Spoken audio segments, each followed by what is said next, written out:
그리스도 안에서 사랑하는 성도 여러분, 오늘 묵상 본문은 예수님께서 고향에서 배척을 받으신 일과 12제자의 파송 두 가지 내용입니다.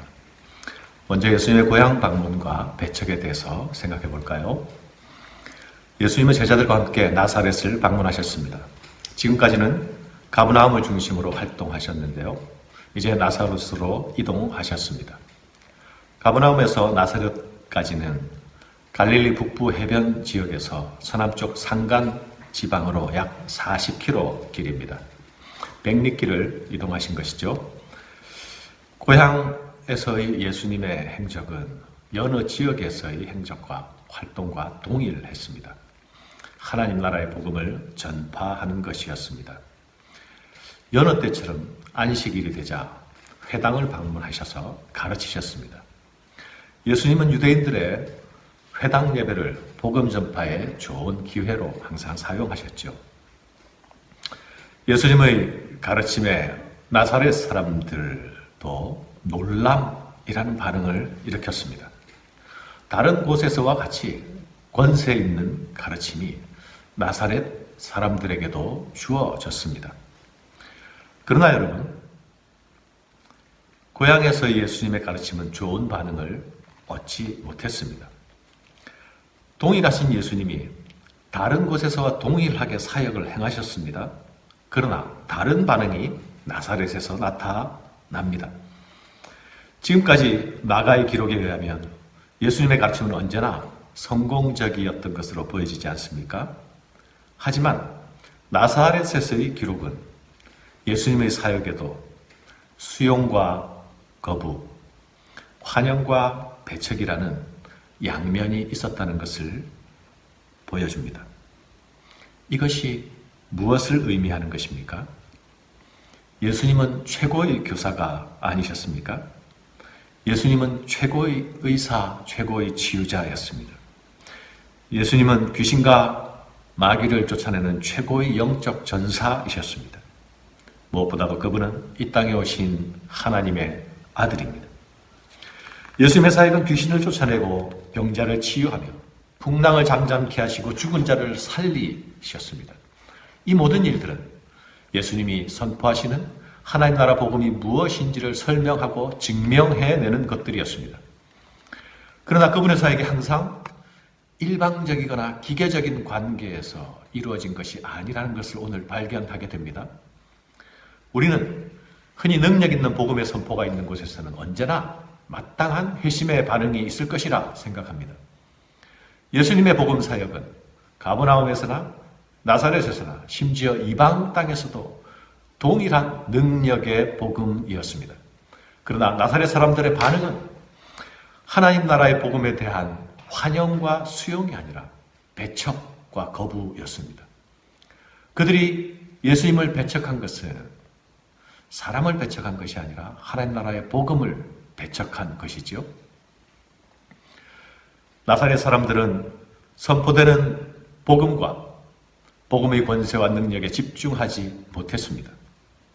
오히려 그들은 복음 자체가 아니라 다른 것에 눈을 돌리고 다른 것에 주목합니다. 어디서 이런 것을 얻었느냐? 이런 권능이 어찌 됨이냐? 이들의 질문은 계속됩니다. 이 사람은 목수가 아닌가? 마리아의 아들이 아닌가? 유다와 시몬의 형제가 아닌가? 사랑하는 여러분, 오늘 새벽에 봄비가 내리고 있습니다.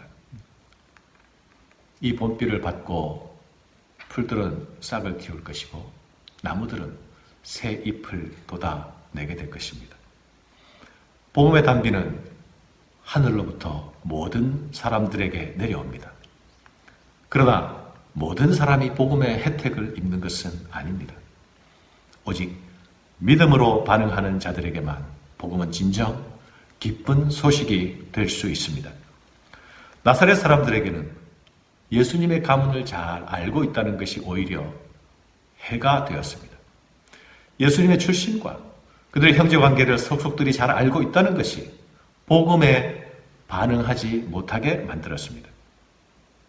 사랑하는 여러분, 나사렛 사람들은 자신들이 안다고 여기는 것 때문에 오히려 편견의 장벽에 갇혀 버렸습니다. 하나님 나라의 복음이 나사렛 산골 마을을 방문했지만 그러나 그들은 그것을 기쁜 소식으로 받아들이지 못합니다. 복음이 변한 것입니까? 아닙니다. 동일한 복음입니다. 동일한 권능입니다. 동일한 예수님입니다. 그러나 다른 마음, 믿음 없는 태도, 자기 지식에 갇힌 편견의 장벽은 하나님의 아들의 방문조차 무력화시켜 버립니다. 이에 대해 예수님이 무엇라 말씀하십니까?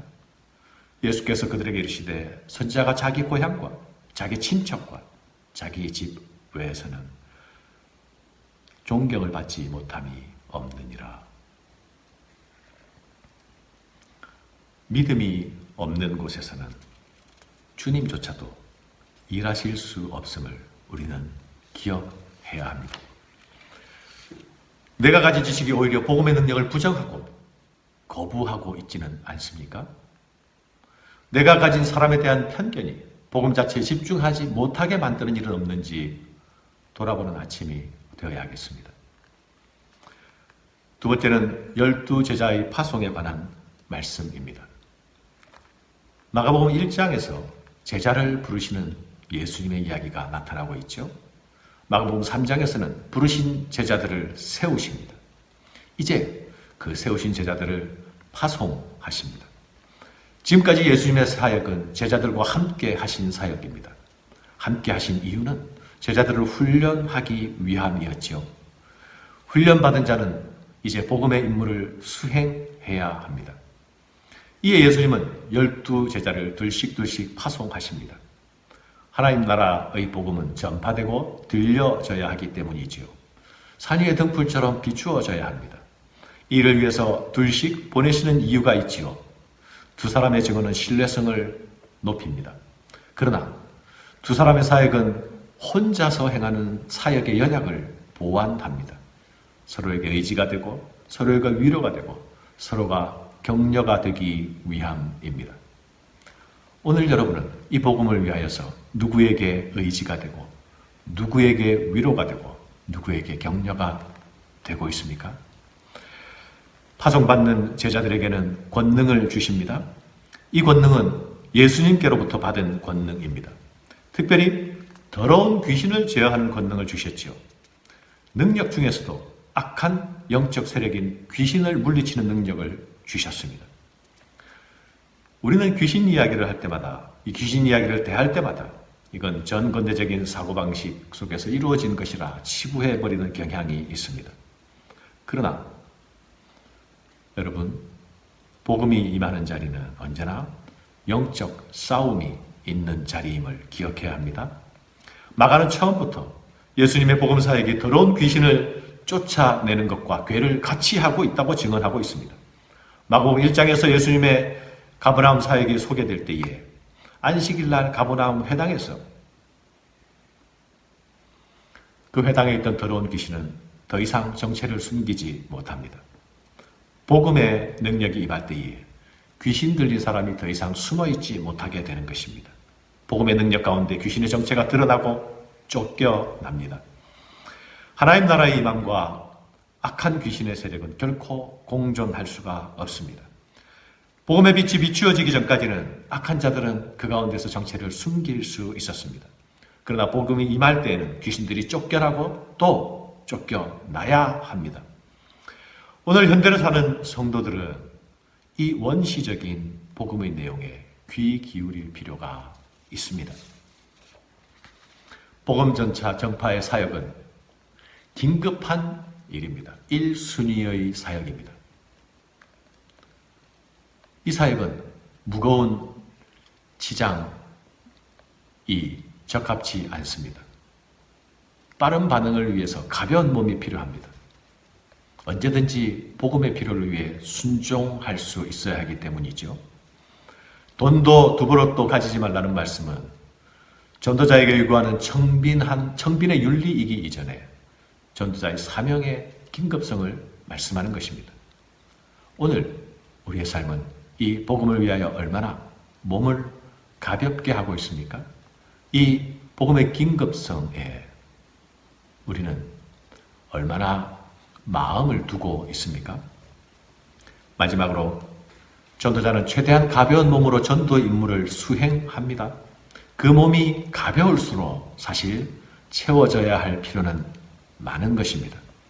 그러나 전도자에게는 선택권이 없습니다. 영접하는 곳이 있다면 그곳에서 머무르고 공급하는 곳이 있다면 그곳에서 공급을 받습니다. 전도자는 더 좋은 대접을 위해 옮겨 다닐 권이 주어지지 않습니다. 또한 그들의 전도와 선포를 거부하고 배척하는 곳에서는 돌아설 수밖에 없습니다. 그러나 복음을 받아들이지 않는 것은 전도자의 책임이 아닙니다. 제자들이 선포한 복음은 예수님께서 선포한 바로 그 복음입니다.